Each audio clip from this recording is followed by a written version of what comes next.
Linguistics or Study of Language, Pragmatic, Complete Chapter 10. Pragmatics. Pragmatics is the study of speaker meaning and how more is communicated than is said.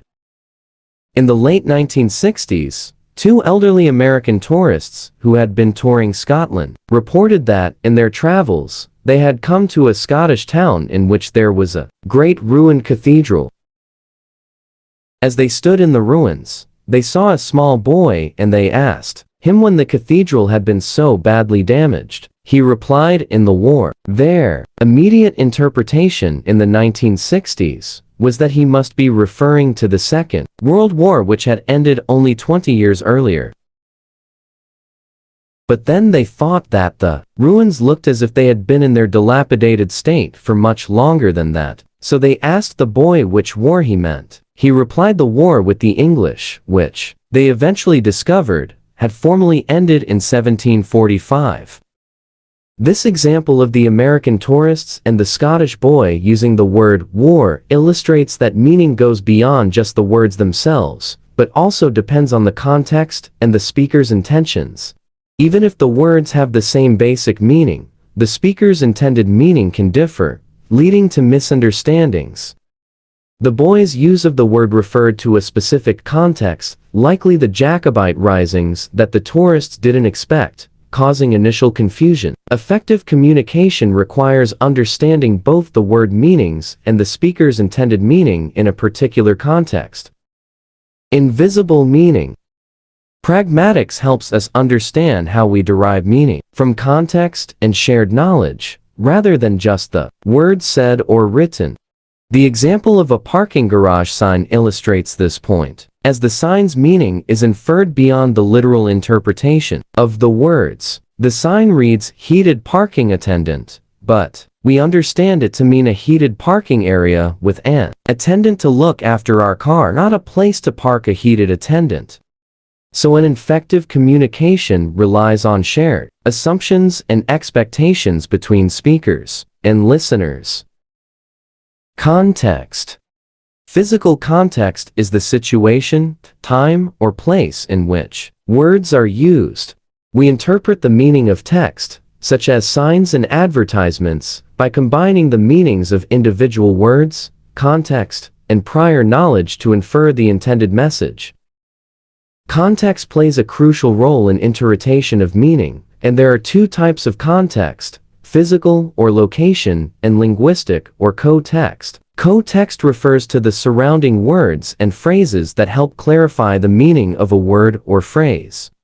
For example, the word bank can have different meanings depending on the co-text, such as a financial institution or a sloping landform. Deixis. Pointing words such as this or here called deixis. Certain words and expressions in English rely heavily on context to get understood, such as we use pronouns and deictic expressions. For example, here, to place and a thing close to the speaker, and there, also for place and things not close, and temporal adverbs, for example, now, then, yesterday, today, tomorrow, to point time. And we also use deixis to point to people, for example, me, our, girl, or us, point person close to the speaker, and him, and them, that woman, and those idiots, to point out the persons not close to the speaker. Reference. Reference is an act by which a speaker or writer uses language to enable a listener or reader to identify someone or something. Words themselves don't refer to things, but rather people use words to refer to things. The example of Mr. Kawasaki shows how a brand name can be used to refer to a person, highlighting the flexibility and creativity of language in reference. Various words and phrases, such as proper nouns, nouns in phrases, or pronouns, can be used to refer to a person, places, and things. Inference. Additional information used by a listener or reader to create a connection between what is said and what must be meant is called inference. You might ask someone, "Can I look at your Chomsky?" and get the response, "Sure, it's on the shelf over there." The responder infers that you are referring to the Book of Linguistics by Chomsky, not the writer himself. Similarly, when someone says, "Wessel Shakespeare in London," the listener infers that he is referring to the book by Shakespeare, not Shakespeare himself. Anaphora. Anaphora refers to the subsequent reference noun phrase with an article to an already introduced entity, pronoun. For example, to refer to a puppy in the example below. "We found a puppy, it was shivering due to cold." Cataphora. Cataphora is a less common pattern where a pronoun is an antecedent or it appears first, and followed by more specific information. For example, "It was sniffing the air, the grizzly bear was checking me out." In some cases, the antecedent can be a verb and the listener must make an inference to understand the connection. As in, "The victim was shot twice, but the gun was never recovered." Here the inference is that any shooting event must involve a gun. Presupposition.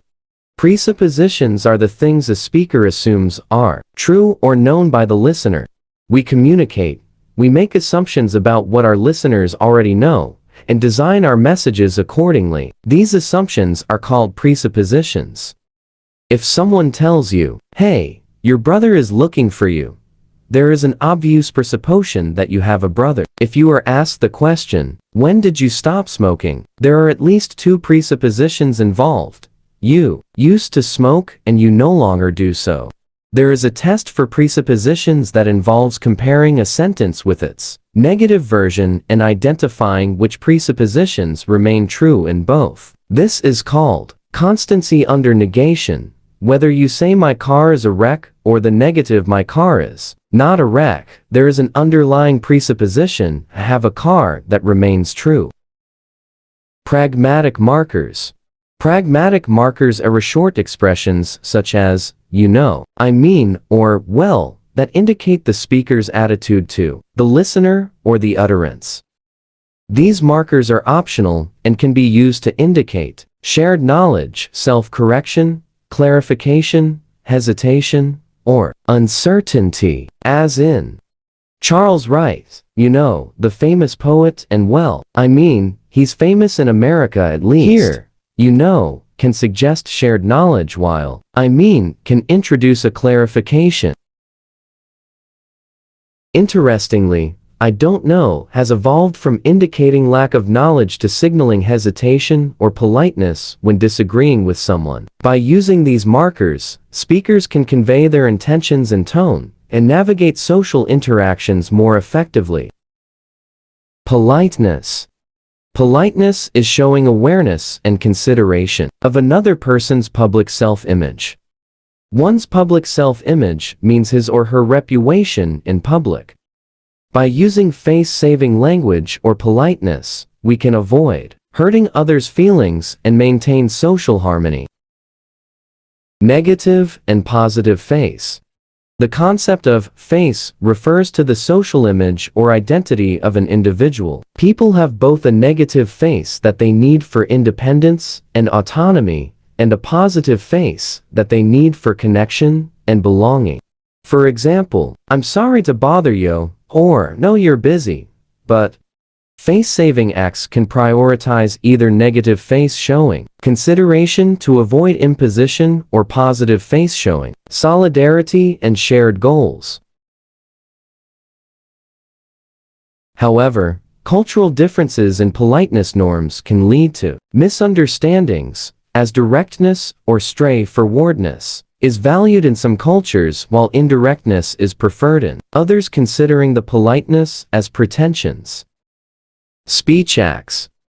A speech act refers to an action performed through language, such as requesting, commanding, questioning, or informing. When we use language, we perform a speech act, like making a promise when saying, "I'll be there at 6. To understand how language can be used to perform direct and indirect actions, we need to consider the relationship between the structure of an utterance such as interrogative, imperative, or declarative in its normal function, such as questioning, commanding, or stating. Direct and indirect speech acts. A direct speech act is the use of an interrogative structure, such as, did you, is she, or can he, with the function of a question. When you seriously want to know the answer to is she wearing a wig, that utterance is a direct speech act.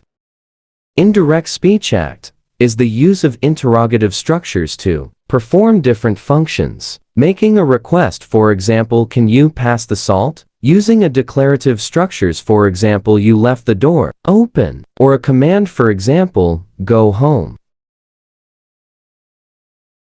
Indirect speech acts demonstrate the importance of pragmatics in communication, highlighting that understanding language requires considering not only the words and their meaning, but also the speaker's intention and context. Chapter completed. If you find this video helpful in your study, then do subscribe my channel and like the video and encourage me to continue making more. See you again in the next video. Goodbye.